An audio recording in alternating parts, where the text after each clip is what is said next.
Wait, please.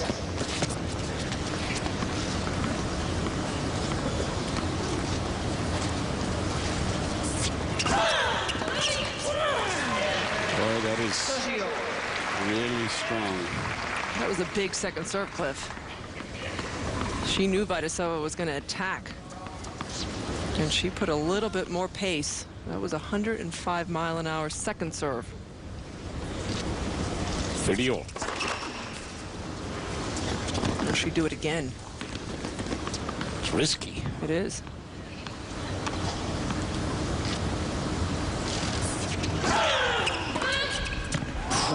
She did it, and she paid the price. Threw that one into the body. I thought it was a great serve, but Vaidisova got out of the way of it. Full shoulder turn. And wow. But she kicked it. It sat up for Vaidisova, had more time, and now a break point opportunity to get back on serve. This is her third break chance.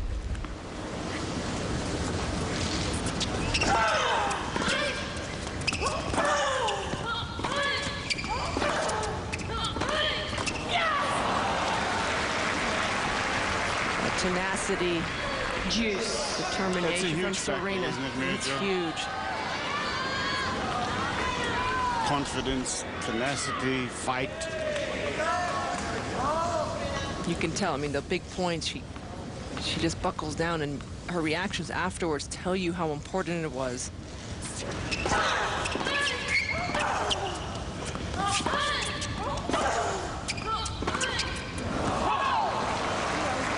advantage, Williams.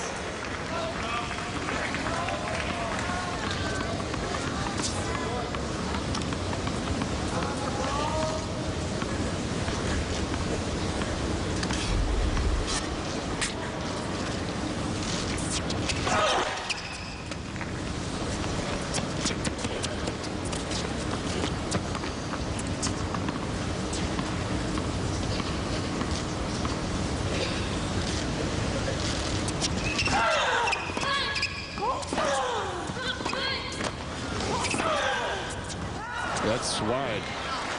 Juice.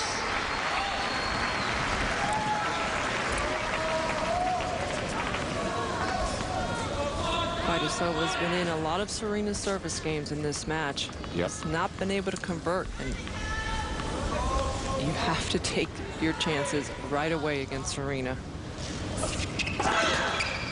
And Serena has converted every time.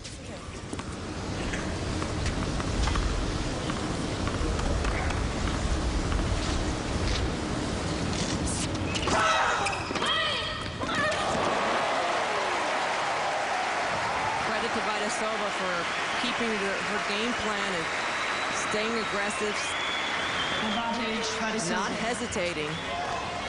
She's tried to attack every second serve, and she's seen a lot of them. Here's another one on break point. This is her fourth. 3 with no success.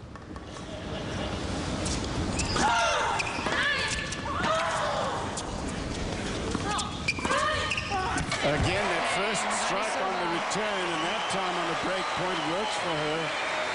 So it was really important in the last game that she held serve to give her this chance.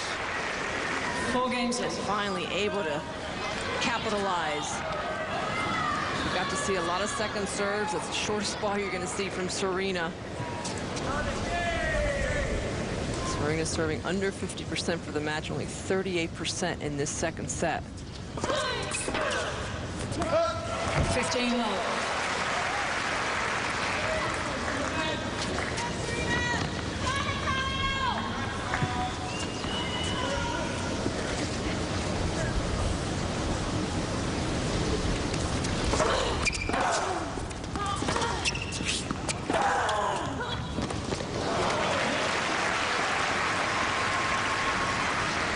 Where you see the weakness in the movement. If she loops the ball back or doesn't hit it with enough pace, tough for her to defend and get back. She's got to control the point immediately, whether with the serve right off the return or with that first reply after the return from Serena. Oh, boy. Gimme. 15-30. And you've got to believe that she saw that Serena had just stayed there at the last minute. She thought, uh-oh, better really hit this one well. Look at this. She had the whole court. And I think she committed to that, hitting it up the line too soon. She could have held it a little longer and then seen that Serena was down up the line and hit it cross court. Yes.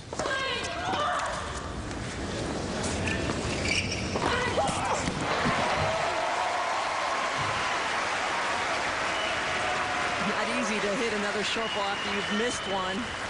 30 all. And at this stage in the match, every point vital for Vaidisova.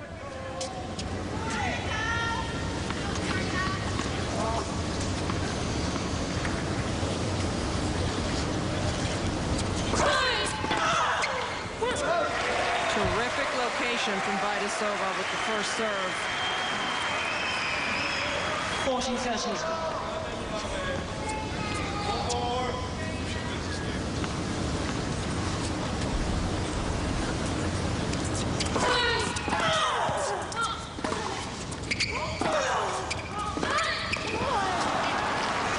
She has got to be thinking about that. What was it, 15 all She would point? have won the game already. Yeah, if she made that. And this is where That's it. the maturity comes in for Vaidisova, being able to regroup, and her coach and stepdad has tried so hard for her to contain her emotions a little bit more.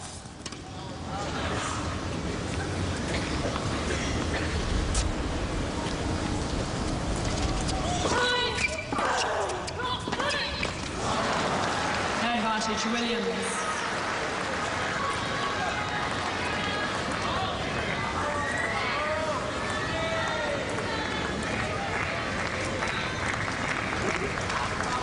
Break point for Serena.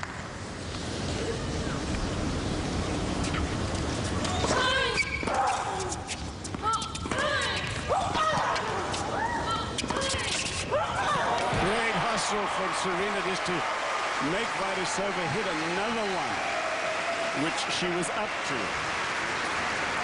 Still a good message to send. You know, big first serve, taking the initiative away from Serena. Wide serve, and she's got to go in point again. She's playing quickly, too, Vaidisova. Serena would be wise to slow her down a little bit. She's rushing through these points. She knows she's got a little bit of momentum going here, having just broken Serena.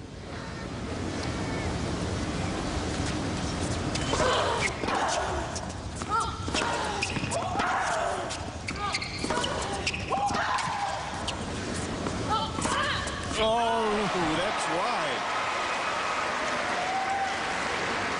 Juice. It's funny, you see that reaction from Serena. She's aggravated.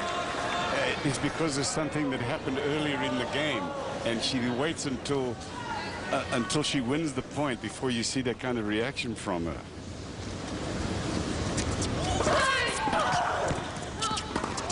Whoa, that was in.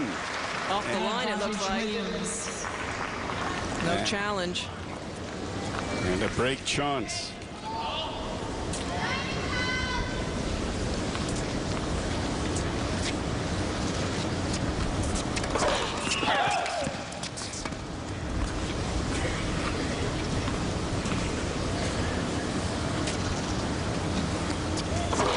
Oh, Game Williams.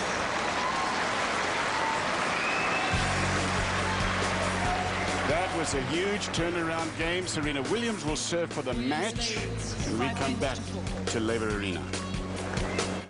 Vaidisova just got the break, and then she's serving. She's got 15 all. She has a really easy put-away shot. Let's take a look at this one again. Here's the serve. Now she comes in. Look at this now. From this point, she's got all kinds of options, but Serena moves to her right. She sees her and then makes a really bad error, and that put her in a hole in that game, and she ended up losing it. So now Serena Williams serving for the match. 6-3 first set, 5-4.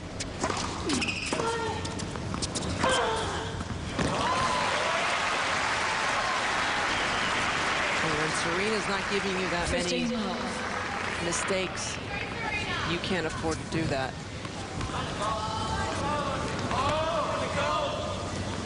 Vaidisova knows that she's had to take it to Serena. But there's so little room for error. When Serena makes 11 unforced errors in a match like this, hour and 13, is that, minutes? Yeah. Clean match. 40 love. 9 aces.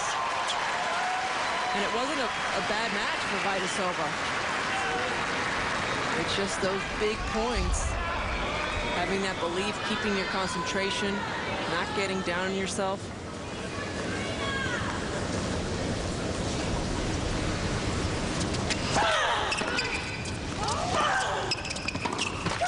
Game, set a match, Williams.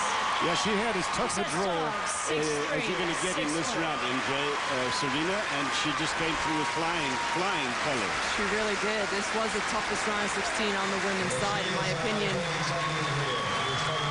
And she was so focused.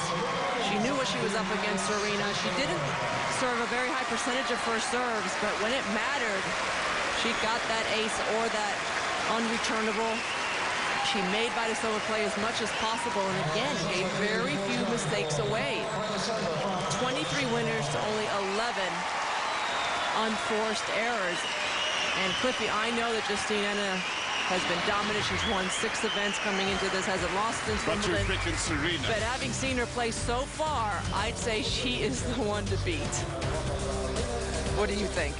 I would not disagree with you. I never disagree with you, MJ. Let's take a look at what's in store for her now. Well, she waits for the winner of tonight's match between Jankovic and Delacqua. You got to love her chances in that. A tough quarterfinal would be that Sharapova-Henin.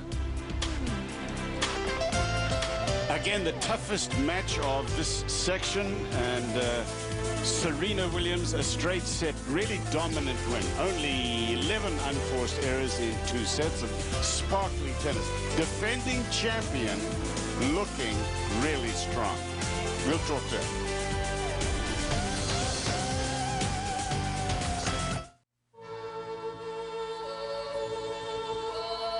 A lot of things that are great in our country. We have the lakes and the mountains. I think that's the first thing I think about. Then, of course, the cows. Of course, we're very famous, for precision, doing things the right way, quality. The Swiss tend to have a hard time to really admire somebody doing something great, because they like to push you up if you're down, and they like to take you down when you're on top, because everybody should be at the same level in Switzerland. The Swiss are very proud about Roger. He is actually the biggest ambassador in Switzerland. The title ambassador is unofficial, but the Swiss government has bestowed a singular honor upon Federer, assuring that his name and face will be seen all over Switzerland for a long time to come. To receive an honor of getting a stamp is for me a great honor, because it's never happened to a living person. I'm so proud. Of course, I bought 20,000 stamps, because all those letters have to be stamped with a Federer stamp. Roger was a very active child. He was very energetic, and he demanded a lot of attention in a way. To work down his energy level, best thing was to just play sports with him, As a little boy, he always had a ball around him. Either it was a tennis ball, it was a soccer ball.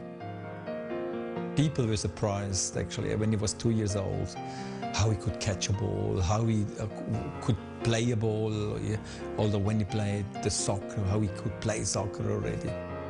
I started to play tennis because my parents, used to take me on weekends to a tennis court, where they had soccer fields and a wall I could hit against. I was maybe hoping one day, sort of maybe can do it for a living, but never really thinking of maybe I'll be #1 or anything even close to that. Still, the desire was strong in him, so strong that he decided to devote his life to maximizing his tennis potential. He actually decided himself to go to the Swiss National Center when he was about 14. I left home because I thought that was the right move to do, and it was really difficult in the beginning. Those first 3 months where he really needed a lot of attention. We were phoning each other like twice a day, and there were tears, and he was very sad, and he had periods where he was very unhappy.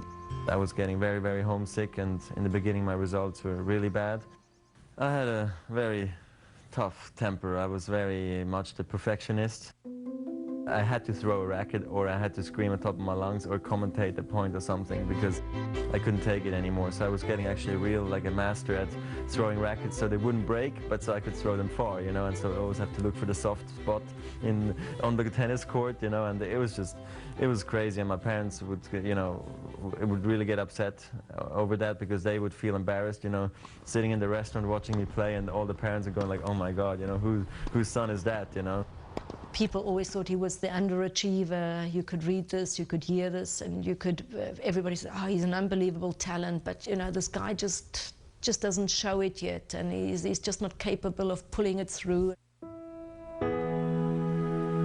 One night we had dinner together and we were talking. Actually, I made Roger clear that I gave him 2 years and said, Roger, let's look how far you're getting in 2 years' time.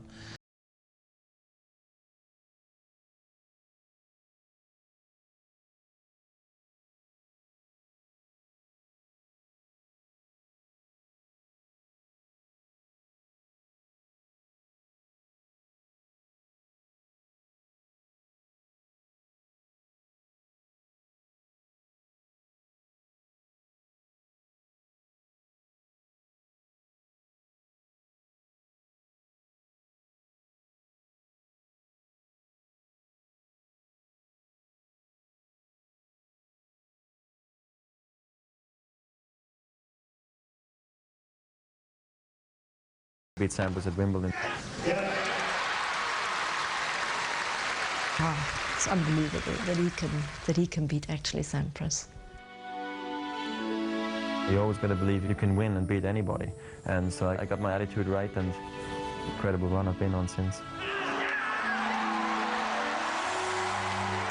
I just know how much passion he has for tennis and how much he loves the game, and his passion shows all over the world, but I think in Wimbledon somehow you really feel that he lives for the grass court there. It's just become something so special for Roger and for us, because every time we go back there we just realize how much Roger loves Wimbledon. The love affair has lasted for some time. He currently seeks a record-tying 5th straight Wimbledon title. And he's won 10 Grand Slam championships overall, each of them rewarding, gratifying, hard-fought. But there is one Grand Slam title that means the most to the Federer family. It was the first major that he won, and this is something a tennis player works for, and then you just know how much is behind a first Grand Slam title.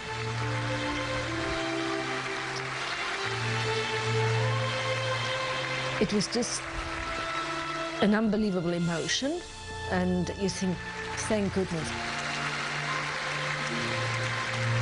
Well, unreal.